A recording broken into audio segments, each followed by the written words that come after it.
everyone, my name is Mooney. Yep, this is me. And welcome to a special Seduce Me video.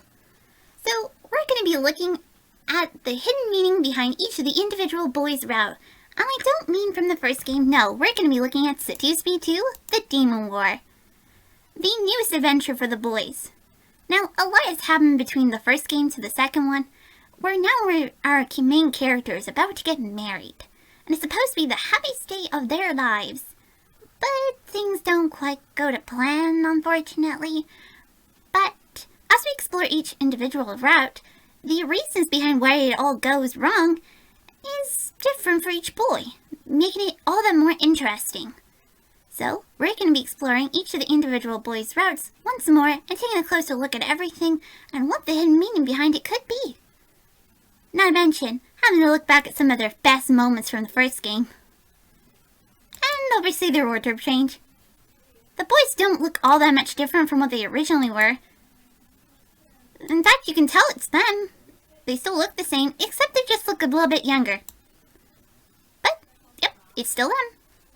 And they got the same voice actors. The boys did a fantastic job on the voice acting. We will not be exploring Diana's route just yet. We'll be holding off on doing hers a little bit later.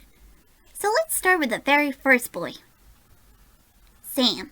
Sam was the very first character that we chose to cover on the channel. Now, his route is actually pretty straightforward in the second game.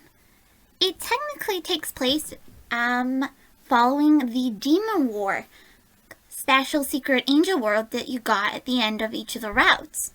When you put it in, it unlocked and showed how exactly our main character ended up going to the abyssal plains.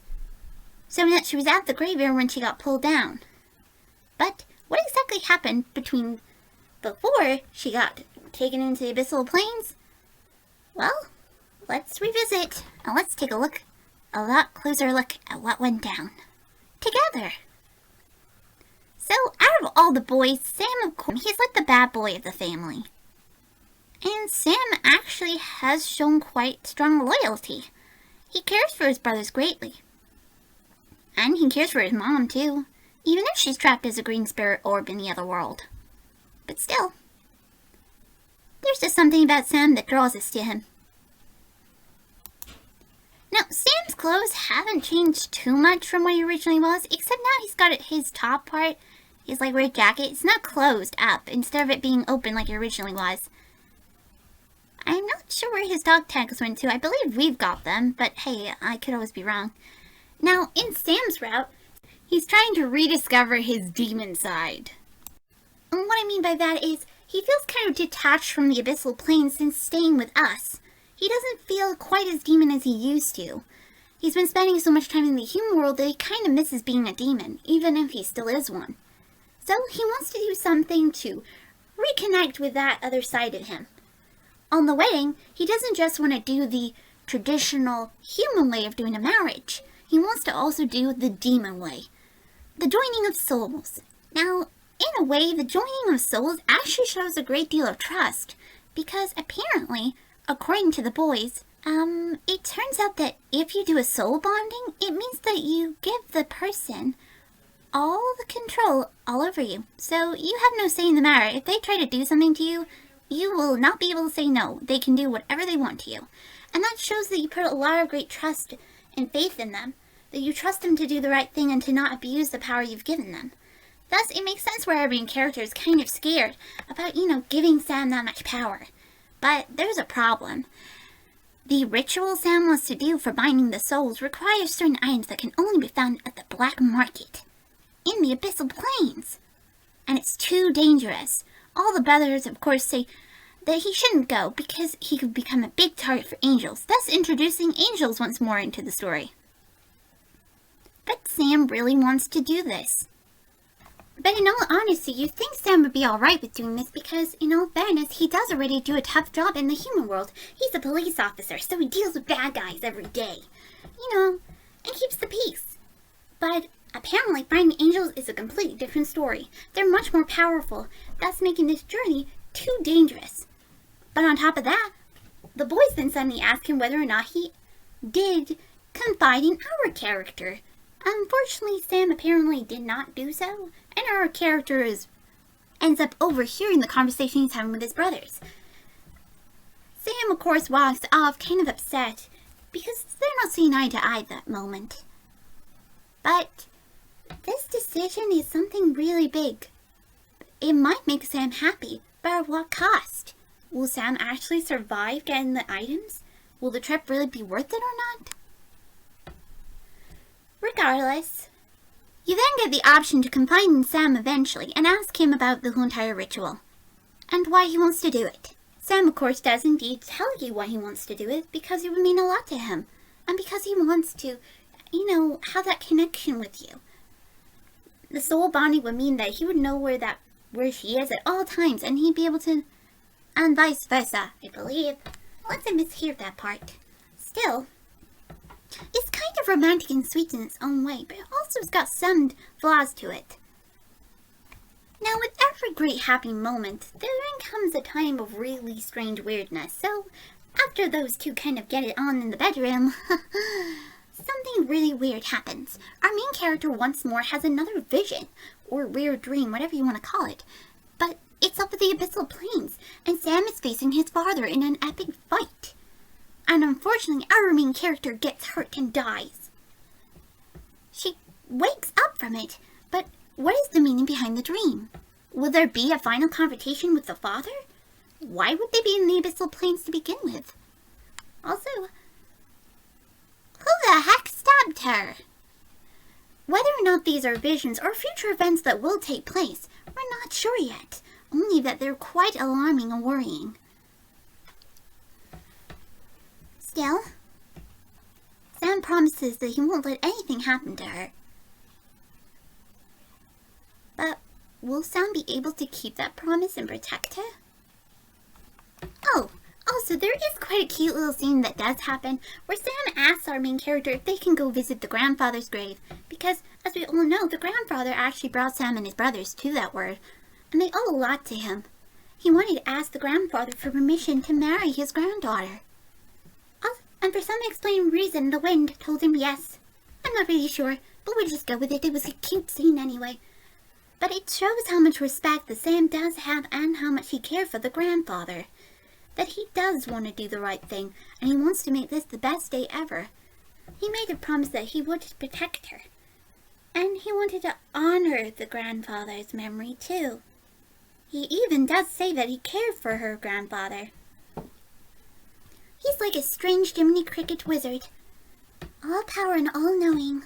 I wonder if we'll ever find out how he knew all those different things. Oh, anyway. Now, eventually time moves on and we get to the day of the wedding. Now, the happiest day of your life is about to happen. And what does our main character do? She gets dressed at home alone and then gets into the limo to go to the church. And you think that would be, nothing could go wrong at that point. You really would think that. Unfortunately, our main character decides to stop off at the graveyard alone. One thing leads to another, and she then shows that she's got magic. And for some unexplained reason, imps are watching. And you get the point of what happens after that. The imps then end up taking her away to the abyssal plains. Why? I don't know, but apparently she's got magic. Apparently they were waiting around just to grab people. And we need to watch out for imps.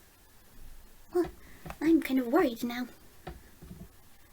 But right now, I'm only going to focus on the details that feature Sam in them. Now, eventually Sam does turn up in the other world, and the demo ends there.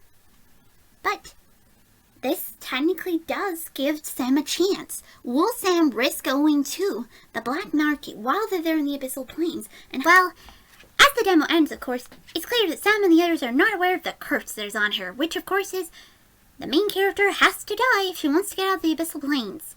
Or, option 2, you beat up the demon lord. But now that Sam and the others are there, what's going to happen? They're going to have to go in for a final confrontation with him. It's the only way to break the curse and to get them home. Unless, of course, the main character dies. Now, of course, on the games page, it does say now there are multiple bad endings. Yay! Meaning anything can happen at this point. Also, how are the boys gonna cope with seeing Diana again? What their confrontation with her gonna be like? I mean, they didn't exactly end on a happy note with her. Also, they kinda got a bit of daddy issues. Also, I wonder if we're gonna see some of Sam's old friends back again. Or, heck, even Simon in his human form. Demon, I don't know what Simon is anymore. Either way, that's all that happened in Sam's route. It's technically about Sam's rediscovering himself. But if Sam rekindles with his demon side, will he ever want to leave the Abyssal Plains again? And what's the word of his mom?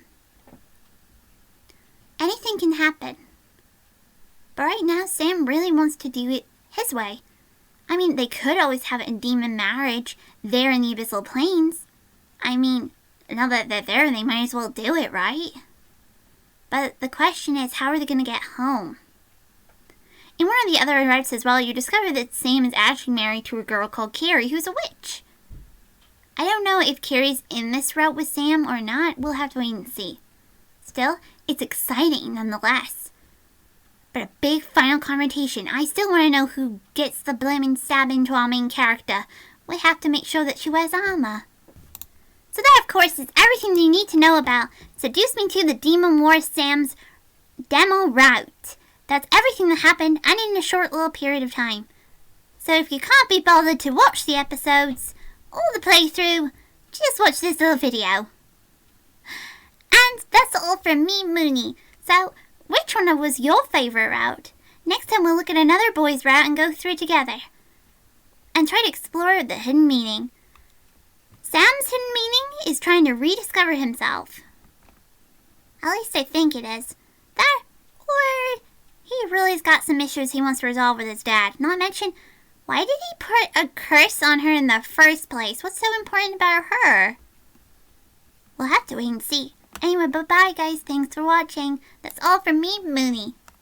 Or Moonlight.